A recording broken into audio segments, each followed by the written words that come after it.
Hi, everyone. My name is Dustin Miles. I'm with Momentum Multifamily. I'm super excited to have Anam here today. I guess we met a little over a year ago or so. And yeah, appreciate you coming on. And if you could kind of give an intro, just background and all that, and we'll go from there. Absolutely. Thank you so much for having me, Dustin. I really appreciate it. And yeah, so my name is Anam Momin, and I am the asset manager with my family office, Momin Capital Group.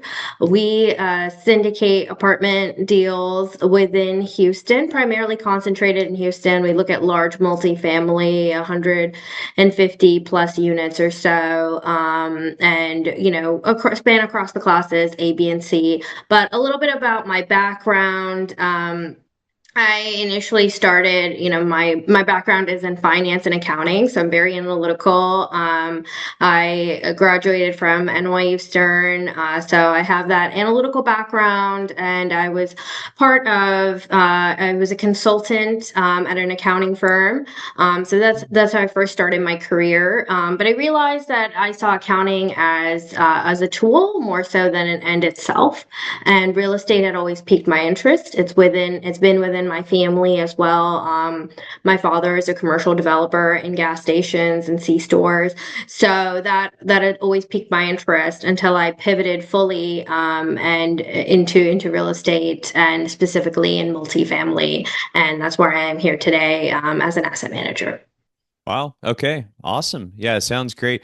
Well, now I'm super curious and kind of want to dig back into your past a little bit. So, growing up with your father, he's developing gas stations and convenience stores and all that. Did were you involved in that, or did you get to kind of tag along, or what that kind of looked like as a kid? Yeah, absolutely. So it was always something that was happening in the background, dinner table conversations, just something that I kind of, grew up hearing the lingo. And there was always Mhm. the delight of, we're going to the store today. So you get one treat, any Yeah. treat off the shelves. But, got exposure to taking customers behind the cash register as well. Kind of hearing some of the lingo in terms of, fuel deliveries and whatever it took operationally, right? My dad could get a call at 3 a.m. saying the AC, the AC or the freezer broke down. And, in gas stations, especially, there's no property manager. So you are owner and operator. And I have seen that, I've heard that, growing up, and it is very much part of the family business as well. Wow, wow, that's great. I know, I don't, yeah, I don't think you know this at all, but so I grew up not exactly the same, but a little similar. So my dad had a comic book store, and he had kind of growing up costumes. He had a costume store, and so anyways, I remember going to work with him, and I grew up in the 80s, and Star Wars is a big thing, and like he had all the Star Wars stuff, and I remember it was like don't touch that and don't touch that. And so anyway, it's just kind of a fun memory there. But that's awesome. And is he okay? So you grew up kind of doing that. You a lot of exposure, just kind of entrepreneurial spirit and all that, which is awesome. And you grew up in Houston, and then you went to NYU. So I actually kind of split my time half and half. I am actually originally from New Jersey, so Jersey Oh, girl. okay. At some point, when I was growing up, we decided to move to Houston, and that's really where I saw the transition in lifestyle. But I always was East Coast girl heart through and through. So I for college I decided to go back to NYU, and to New York. And then once I graduated, I was back home with my family here in Houston. And we've Oh, always had a lot of extended family in Houston as well. So that was part of a oh, big okay. draw for the move as well. Okay, awesome. And I guess after college, was it harder to to leave kind of the East Coast and come back to Houston, or what was kind of that what that look like for you? Yeah, I think it was just a very different lifestyle, but Hmm. I see myself as a nomad. So every couple of years, I have an itch to try something new, go somewhere different to challenge myself. So I think, a lot of people would have dreamt to start their career, in New Hmm. York, embodying kind of that Wall Street aesthetic, or well, whatever they had Yeah. kind of going Yeah. into their minds. But for me, I think getting my education there gave me the experience of living in the city, and I had enjoyed it. But I also miss being back home with my family, so Yeah. I Yeah. decided to come back. Awesome. Okay, so you graduated from school, and then sounded like you went to corporate America, and now kind of I guess more recently on the real estate side. What does that look like for you? It just I know you're involved in land and in multifamily, and just would love to understand kind of what day to day look Yeah. life looks like for you. Yeah, absolutely. So I guess for these two components, land and multifamily, for them to kind of make sense, eventually my goal is to be a developer and Mm. to be in multifamily development. So I have kind of taken on these two pieces of my work, or how I see my day, very much Mhm. in both the operational side of multifamily. So, I'm an asset manager for a couple of our properties here in Houston, especially on the northwest side and the northeast side. And so my day to day is I am involved with kind of implementing our business plan, capex, changes that are being made to our property, especially a Class C property, communicating with property managers to make sure we're on track in terms of leasing, in terms of like I said, any capital expenditures, projects that we're doing, making sure there's or resident satisfaction in our communities. So, overseeing that portion, that's my asset management duties. And then on Mhm. the land side, I am actually a realtor, commercial realtor. So Oh, cool. primarily, I am involved with the sale and purchase of land.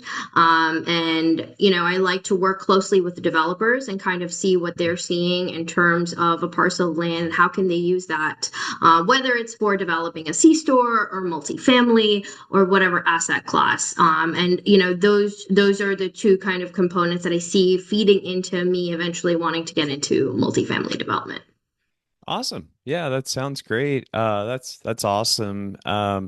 Yeah, I only have, and I think we've talked about this before. I have one friend that had gotten into multifamily development, and so I think he had his background was not necessarily multifamily, but he started working with a developer, and then kind of learned I guess how to do it and what it looks like from kind of A to Z, and then was able to kind of be a little more on the ownership side and all that. So, that's awesome. Do you know, I guess, and I don't know a ton about development. We kind of concentrate on our swim lane. We buy existing and all that.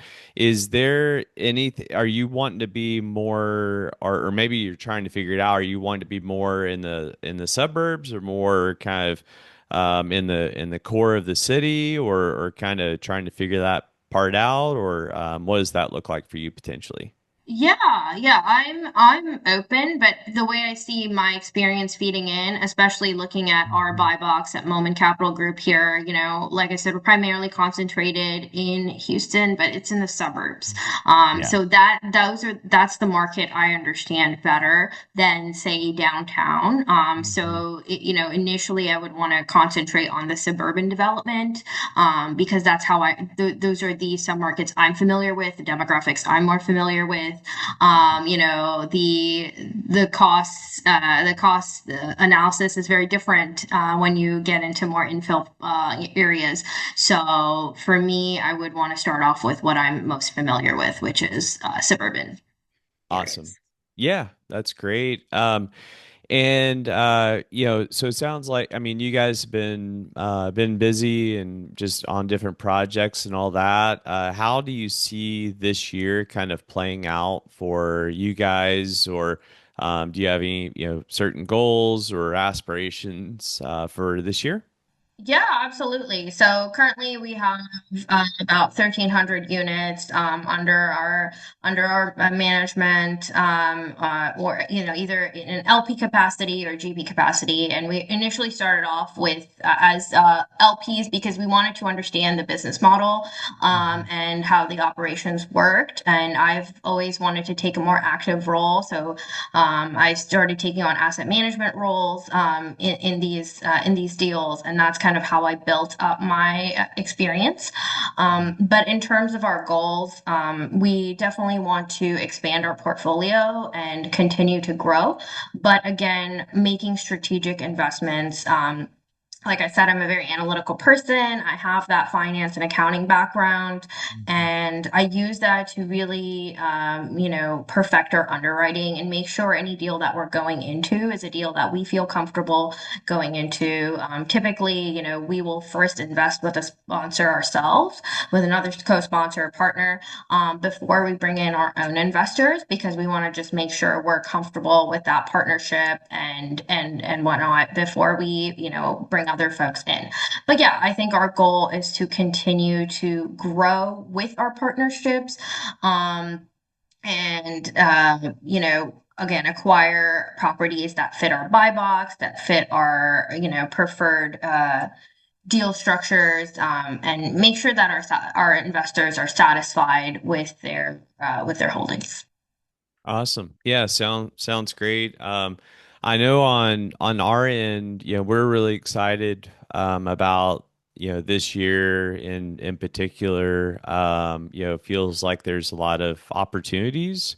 And I mean, a lot of the deals that we're seeing right now are you know that are out on the market are either controlled by the bank or controlled by the lender or being forced by the lender to sell. So it's pretty interesting. A lot of deals coming out, and so yeah, we're yeah, very interested to kind of see what the rest of this year looks like, and then into next year as well. So our I guess as far as kind of getting in development and all that, are you potentially, or is that something you, I guess, would kind of you guys would do on your own, or you would potentially look to partner with someone else? What does that kind of look like as far as next steps and Yeah, all that on the yeah. development On the side? development front, we definitely want to partner with more experienced development partners, Hmm. because we want to glean from their experience. I think first-time developers, there's a lot of mistakes they make. Hmm. Being overly enthusiastic or optimistic, maybe overlooking something, and those mistakes can be costly, and we understand that. While there are risks, we are excited, but we want to make Hmm. sure that we are growing with a thorough knowledge base and with the right Hmm. partners. So definitely something we would take on with partnerships. We are open to partnering on that front as well. But I the acquisition of existing assets, as you guys, that is your forte. I think will Hmm. always be our core base as well, as Roman Hmm. Capital Group. But development is just a personal interest of mine, and Yeah. Yeah. hopefully can kind of leverage that knowledge about operations and running multifamily into developing.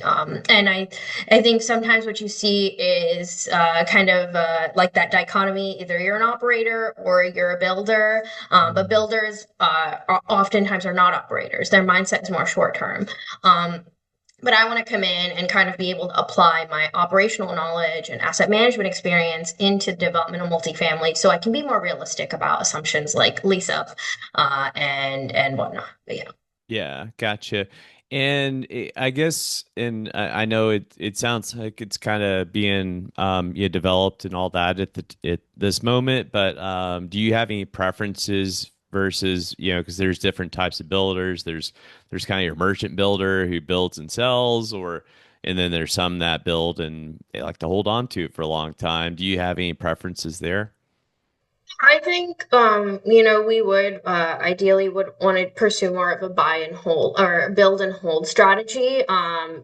Because if it's a strong asset and Hmm. it's performing in terms of the cash flow, and we've really invested in wanting, we're making our bets here, right, on this Yeah, yeah. apartment community. We would ideally want to hold it, and it should be something that we're proud of to put into our to include in our portfolio and hold for a while, bring in our investors, kind of keeping it in house. But yeah. Awesome. Yeah, that sounds great. Yeah, we've kind of seen, I guess, this maybe isn't always the case, but a lot of the merchant builders is that we've seen. It's no, a lot of the properties we buy are, from merchant builders and all that. But I'd say it's, probably more geared towards kind of, the kind of, more the affordable housing, type of demographic and all that.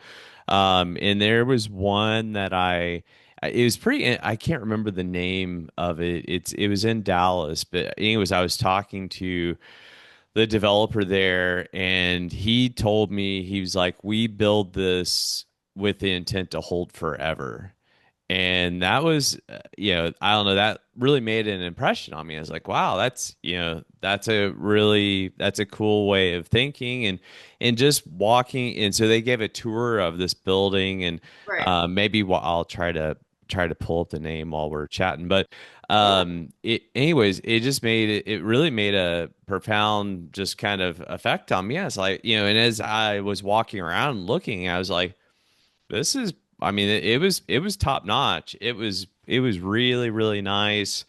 And but yeah, and I'll try to maybe pull it up. I don't know if I'll be able to pull it up before I go, but or before we hang up. But it was super, super nice. And just really, really impressive. Just, top notch for sure. So Yeah. Yeah. um anyways, but yeah. And then I guess on before we kind of depart and all that, is there anything, there we talked to a lot of people that are really just they're trying to get their foot in the door. A lot of people want to be, fund managers, or they want to get on the GP side. They want to kind of get on the ownership side, kind of similar to you guys. They've been in a few LP investments and are like, okay, I'm ready to kind of take that next step. What did that look like for you guys, and how were you guys able to kind of take that next step? Yeah, yeah, absolutely. So yeah, definitely you want to, encourage folks to come in as an LP instead of, wanting to do it all by yourself right off the bat. Being an LP puts some skin in the game because you're putting your own money, but it also gets you access to, financial statements and documents for how the business is running, right? The operational side. You start to get exposure. You're seeing how what is the true accounting of this business, because multifamily at the end of the day is a business, not just real estate, right? The valuation of a multifamily property is in part the physical real estate, but it's also the cash flow that's coming in from residents, and the rent that they're paying, and the other income from amenities and whatnot. So it is important to kind of, as an LP, start to analyze and take a look at the expenses and the income. And once you start to get your bearings around that, I would say, at least for us, those partnerships were really important. Those strategic partnerships with folks that were more experienced than us that we could learn from. And we were open to having a lot of conversations, and we knew what we brought to the table. We do have a network of investors, that are looking to diversify, especially from the gas station owners that then want to diversify and go into multifamily and also, take advantage of the tax benefits there as well. So we knew what we brought to the table in terms of our, analytical skill set, our even our commercial development and commercial operational experience may not be in multifamily, but it is translatable.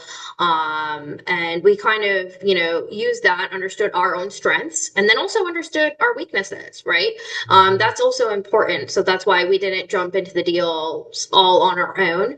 We were partnering and we had these strategic partnerships, and that's what has helped really our growth. And partners like y'all, momentum. So shout out to you guys. Yeah. And I have to say, I've learned so much from Hayden and Dustin.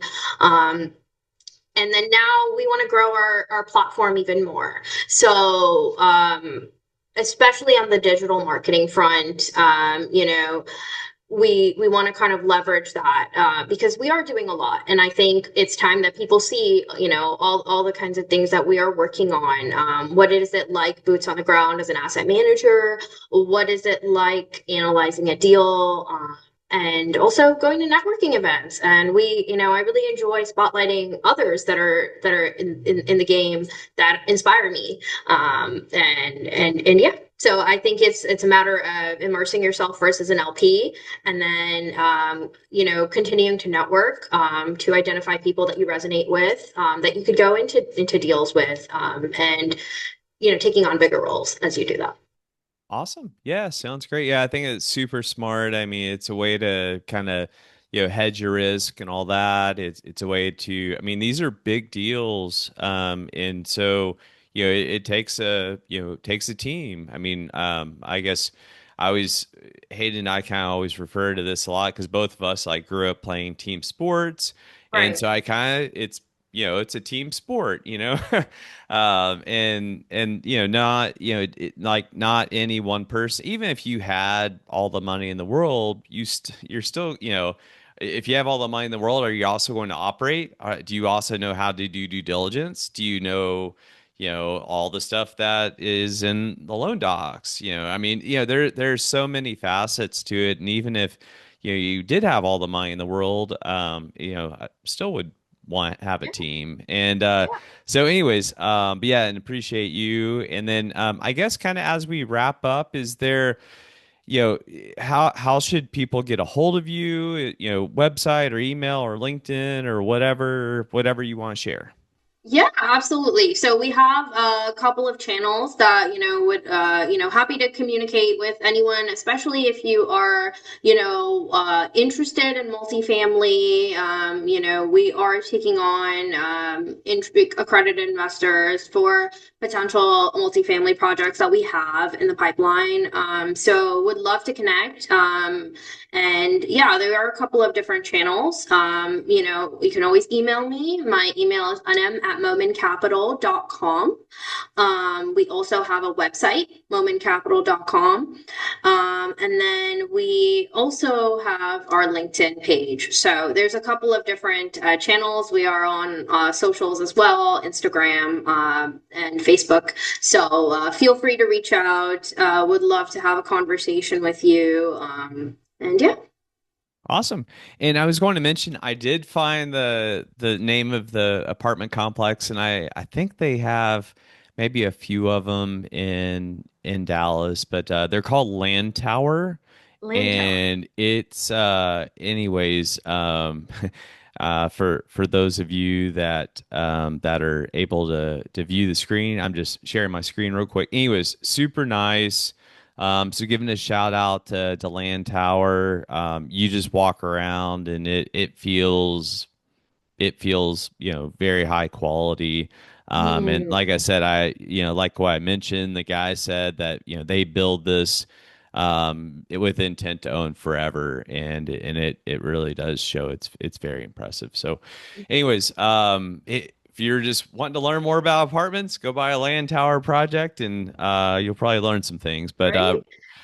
really appreciate your time today, and great seeing you as always. And we'll look forward to seeing you again soon.